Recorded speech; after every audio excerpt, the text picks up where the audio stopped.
Hi everyone, my name is Christina Fakeless and I am currently a law clerk for Judge Kokoris in the Northern District of Illinois. I graduated from John Marshall in May 2013 and currently I am working here.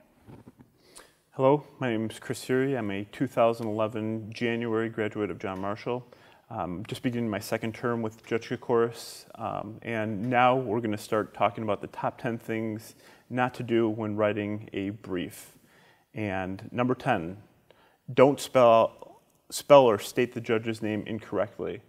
Working for Judge Kokoris, I've heard many variations of his last name, so the onus is really on you to get the judge's name correct. Check with your colleagues, and as a last resort, you can even call chambers and speak with his law clerks, his secretary, just to make sure that the judge's name is correct.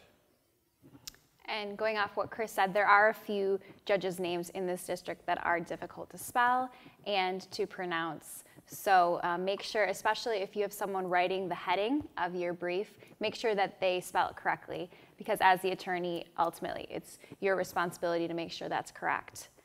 Okay, number 9, don't forget to supply the judge with a courtesy copy of your brief. So every judge has their own preference. You can go on the Northern District of Illinois' website and see exactly what they want when it comes to courtesy copies. But just don't forget to supply the courtesy copy, because that's what Chris and I use to rule on. And so if we don't have a courtesy copy, it just doesn't look good. Number 8, don't cite to exhibits that are not attached or incorrectly attached. All too often with mainly summary judgment motions, the parties will incorrectly label exhibits or not include them at all. And it's distracting and it creates a lot more work for us. So when you are labeling exhibits, just make sure that they are accurately labeled and that they are attached. Number 7, don't file numerous repetitive motions to strike the other side's briefs. It becomes onerous and difficult then for us to decipher. A motion to strike usually says, the party didn't do this correctly, procedurally, and therefore we want to get rid of that part of their brief. So you guys, as in Chris and I, don't look at that part. That's what you're asking us, the court, to do. However, if you keep filing motions to strike after motions to strike after motions to strike, and we have to cross out what we're ruling on, it becomes really difficult for us. So limit the motions to strike. Number 6, use block quotes sparingly and paraphrase whenever possible. Number 5, and I think this is a really important one. Don't try to impress us with legal jargon. So take out the formalities, and if the Latin term is not necessary in your brief, don't use it, because we found briefs that say affiore and stuff like that has nothing to do with the law. You're just we think the party's trying to impress the judge or the law clerks, and it's just really ineffective. As for signals, so citations, don't say, see case A, then see case B, then see case C, and then ask us to compare it to 3 separate cases. That string citation is just so ineffective. So if it's a case that's on point to your argument or completely opposite, then cite to it. But don't create these crazy case signals that are really hard for us to follow. Number 4, be succinct with your issues. Judges, law clerks, we're very busy, and judges have a quite burdensome docket at times. Narrowing your issue will allow the reader to focus on the analysis that is essential for making the decision, hopefully in your favor. Number 3, and this is really wordy and it's the judge's language, but I think it's so effective. Don't personalize the denegration of your opponent. And he's basically saying, Judge Kokoris is saying that don't attack your opponent, the opposing party, the person, attack their argument. And we've seen this in court before, parties going at it, and that's fine to be argumentative in some sense if you really think that your side is correct, but don't be attacking the person, the attorney.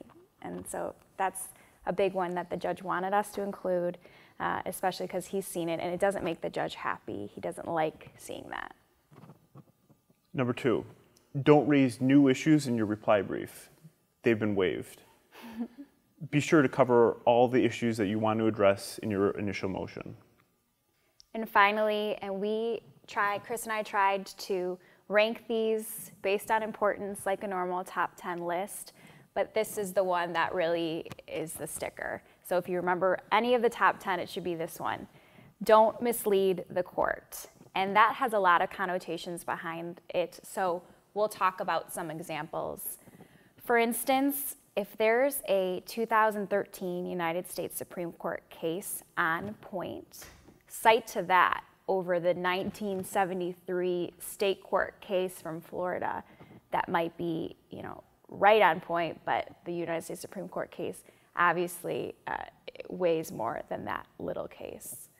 Another example would be don't misquote a case and then say it's on point to your argument. So don't take 2 sentences from a block quote that makes it seem like your side should win, when if we read the rest of the block quote, we would think completely differently.